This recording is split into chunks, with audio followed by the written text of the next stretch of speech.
नमस्कार. वाचनकट्ट्यामध्ये तुम्हा सगळ्यांचं स्वागत आहे. आज आपण एक भयकथा ऐकणार आहोत. त्या भयकथेचं नाव आहे हडळ भेटली वाटेत. शशिकांत अजिबात भित्रा नव्हता. त्याला कामावरून सुटायला नेहमी रात्रीचे 1-2 वाजत असत. तो ज्या कारखान्यात कामाला होता तो शहराबाहेर होता. तेथे बंदुकीची काडतुसं बनवली जात.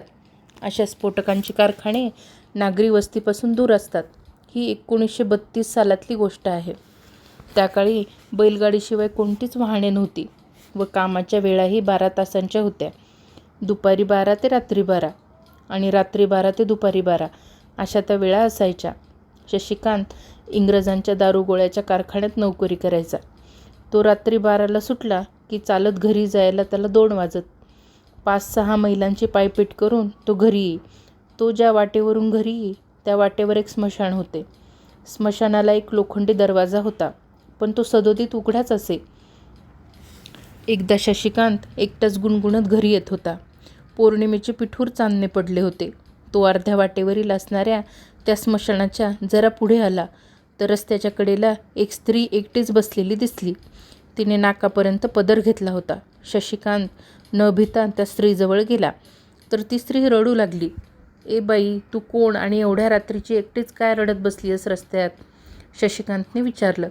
"काय सांगू, माझे कुठंच लग्न जमेना म्हणून बापाने घराबाहेर काढले. बिनहुंड्याचे कोणी लग्न करेना. मी जीव द्यायला निघाले होते विहिरीत, पण मला घरची आठवण आली म्हणून मी रडते." ती स्त्री म्हणाली. "काय गंमत आहे, इथं मला मनासारखी मुलगी मिळेना म्हणून लग्न होईना आणि मला हुंडाही नको आहे. फक्त बायको, माझ्या वृद्ध आईला सांभाळणारी व 2 वेळा जेवण करून वाढणारी हवी आहे. फक्त नाकी डोळी चांगली हवी, एवढीच इच्छा होती." शशिकांत सहज बोलून गेला. त्याबरोबर ती स्त्री उठली व स्मशानाकडे धावत सुटली. शशिकांत घरी आला. त्याने ही घटना कुणाला सांगितली नव्हती, परंतु कोणत्याही स्त्रीने विहिरीत जीव दिला वगैरे याची दिला का याची तो चौकशी करत राहिला. पुन्हा दुसरी पौर्णिमा आली. तीच लाल साडी व पांढऱ्या झंपरातील बाई त्या रस्त्याकडेला बसलेली होती. शशिकांत काही न बोलता निघाला तेव्हा तिनेच हाक मारली, "अहो शशिकांत." शशिकांतने मागे वळून पाहिले तर त्या स्त्रीने डोक्यावरचा पदर दूर केला होता. ती तरुण व सुंदर दिसत होती. "मला वाटलं तू जीव दिला असशील." "जीव द्यायला पण धाडस लागतं म्हणा." शशिकांत बोलला. "माझ्याशी लग्न करता का? मी तुमच्या आईला फुलासारखं सांभाळेल. तिला कुठं ठेवू आणि कुठं नको असं करील. तुम्हाला काही कमी पडू देणार नाही." ती स्त्री म्हणाली. "चालेल, पण नाव काय तुझं?" "मला तुम्ही द्याल ते नाव. आता माझ्या घरच्यांशी काही संबंध राहिलेला नाही." ती म्हणाली. मग शशिकांतने तिला घरात आणली. सुनेला बघून सासूही खुश झाली. सून तिच्या अपेक्षेपेक्षाही सुंदर होती. शशिकांतने तिचे नाव शशिकला ठेवले. मग दोघांनी देवळात जाऊन एकमेकांना हार घातले. शशिकांतने तिला मंगळसूत्र, हळदीकुंकवाचा करंडा, जोडवी व पैंजण आणून दिले. 4 भारीतल्या साड्या आणून दिल्या. शशिकला त्याच्या घरात नांदू लागली, पण शशिकांतला भीती वाटायची की तिला तिचा बाप केव्हा बोलून नेईल. वर्षानंतर शशिकलेला एक मुलगा झाला. तोही आईसारखाच गोरागोमटा होता. एकदा सासूने "नातू इतका का हसतोय" म्हणून स्वयंपाकघरात आली तर शशिकला आड्यात पाय अडकून उलटी लटकत होती आणि मुलाला हाताचा झोपाळा करून स्वतःच हलत झोका घेत होती. "सुनबाई, ही उलटी व्हायची कसरत कुठं शिकलीस? मुलाला असं खेळवतात का?" सासू म्हणाली. "मग काय करू, घरात पाळणा नाही की दोरी नाही." शशिकला म्हणाली. सासूने शेजारण्याकडून पाळणा आणला आणि मग दोघींनी तो पाळणा टांगला. रात्री शशिकांत कामावून आल्यावर शशिकलाने त्याला श्रीखंडपुरी वाढली. हे गोड जेवण पाहून शशिकांतने म्हटले, "आपण गरीब, आपल्याला अशी हलवा श्रीखंडपुरी परवडेल का? विकत नाही आणली मी." शशिकला म्हणाली. "मग?" "सावकाराच्या घरी आज बारसं होतं, त्यातलीच ही श्रीखंडपुरी आहे." शशिकला म्हणाली. मग शशिकांत पोटभर जेवला. सकाळी शशिकला विहिरीवर पाणी भरायला गेलेली पाहून शशिकांत आईला म्हणाला, "आई, काल सावकाराच्या वाड्यावर तू गेली होतीस की शशिकला?" "का रे?" "रात्री श्रीखंडपुरीचं जेवण शशिकलेने मला वाढलं होतं म्हणून विचारतो." "आम्ही दोघीही गेलो नव्हतो." आई म्हणाली. शशिकांतला वाटले कुणीतरी श्रीखंडपुरी वाड्यावरून आणून दिली असेल. मग पौर्णिमेला शशिकांत त्याच वाटेवरून रात्रीचा येत होता. त्याला वाटेत शशिकला भेटली. शशिकांतला आश्चर्य वाटले. त्याने विचारले, शशिकला, इतक्या रात्रीची एकटी चालीस? तुला भीती नाही का वाटत? कुणाला भ्यायचं?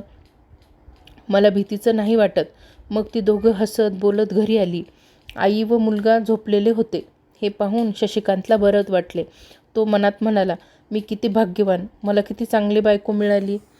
सकाळी शशिकला विहिरीवर पाणी आणायला गेलेली पाहून शशिकांत आईला म्हणाला, आई, रात्री शशिकला मला न्यायला कारखान्याच्या वाटेवर आली होती.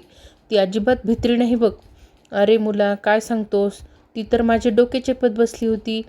तू यायच्या 5 मिनिटं आधीच ती अंथरुणावर जाऊन मुलासह झोपली होती. मग तासाभराच्या रस्त्यावरती 5 मिनिटात कशी पोहोचेल? हा प्रश्न मात्र त्यानं आईला विचारला नाही. मात्र तो मनात विचार करत राहिला. एकदा पावसाळ्याच्या रात्री सर्वत्र गारठा भरला होता. शशिकांतची आई मुस्कटून गोधडीत झोपली होती, पण तिचे डोळे उघडेच होते. शशिकला मुलग्याला कुशीत घेऊन झोपली होती. इतक्या शशिकांतने कडी वाजवली. शशी, ए शशी म्हणत हाक मारली. तो कामावरून हुडहुडतच भिजून आला होता. शशिकलाने झोपल्या जागेवरूनच 10 फूट हात लांब केला आणि कडी उघडली. ते दृश्य पाहून शशिकांतची वृद्ध आई तर घाबरलीच. तिने ओळखले, ही आढळ आहे, पण काहीच बोलली नाही. शशिकांत घरात आला. त्याने भिजलेले कपडे बदलले. शशिकलाने उठून त्याला जेवण वाढले. त्यात पुरणपोळी होती. वा, आज पुरणपोळी केलीस वाटतं, काही विशेष? शशिकांतने आनंदाने विचारले. मी कशाला करू पुरणपोळी? ती उतारा म्हणून विहिरीवर ठेवलेली होती, शशिकला म्हणाली. शशिकांत न जेवताच उठला.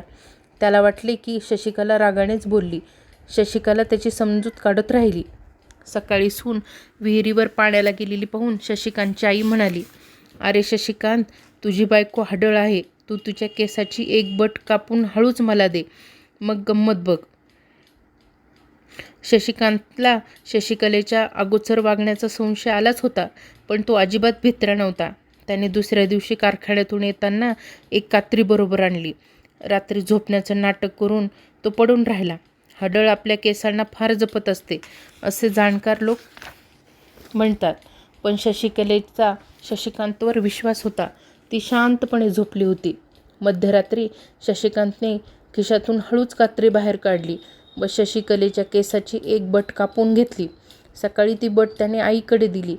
आईने तंबाखूच्या पिशवीत ठेवली व ती पिशवी कणवटीला लावली. बट कापल्याचे शशिकलाच्या लक्षात आले, पण तिचा जीव शशिकांतच्या चांगुलपणात गुंतला होता.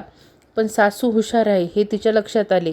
ती बट परत घेतल्याशिवाय हडळीला परत जाता येत नाही. इथं तर तिला एक मुलगाही झाला होता. एके दिवशी शशिकांत कामावरून आला. पाहतो तो काय, आई घराच्या छपरावर बसलेली व शशिकला घराच्या उंबऱ्यावर.